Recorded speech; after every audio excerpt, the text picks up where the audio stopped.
लोकशाहीचा बुलंद आवाज, रिपब्लिकन वार्ता, महाराष्ट्र। अमरधाम जवळ मध्यरात्री भीषण अपघात, एकाचा मृत्यू, तिघांची प्रकृती गंभीर। बातमी नाशिक येथून। नाशिकच्या पंचवटी परिसरातील अमरधाम जवळ बुधवारी पहाटे अंदाजे 2 ते 3 वाजेच्या सुमारास झालेल्या भीषण अपघातात एकाचा मृत्यू झाला असून तिघे गंभीर जखमी झाले आहेत। ही दुर्घटना होंडा सिटी क्रमांक MH01 BU 3112 कारचा चालकावरून ताबा सुटल्याने घडली। तपोवनकडून पंचवटीकडे येत असताना वाहन रस्त्यालगतच्या निंबाच्या झाडावर जाऊन आदळले।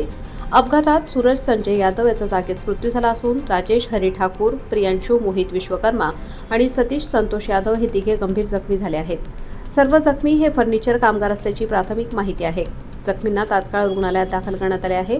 धडकेचा जोर इतका प्रचंड होता की कारचे दोन्ही एअरबॅग उडाले, तसेच CNG टँक मागील सीटवर सरकून आला।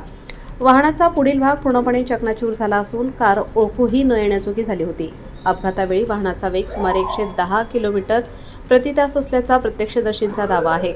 घटनास्थळी सर्वात धोकादायक परिस्थिती CNG गॅस गळतीमुळे निर्माण झाली होती। वाहन पूर्णपणे नुकसानीत असतानाही गॅस बाहेर पडत असल्याचे प्रत्यक्षदर्शींनी सांगितले, त्यामुळे काही काळ परिसरात दहशतीचे वातावरण होते। दरम्यान पंचवटी पोलिसांनी घटनास्थळी धाव घेऊन पंचनामा सुरू केला असून पुढील तपास सुरू आहे। रिपब्लिकन वार्ता महाराष्ट्र न्यूजसाठी विशेष प्रतिनिधी अनिल केदारे, नाशिक।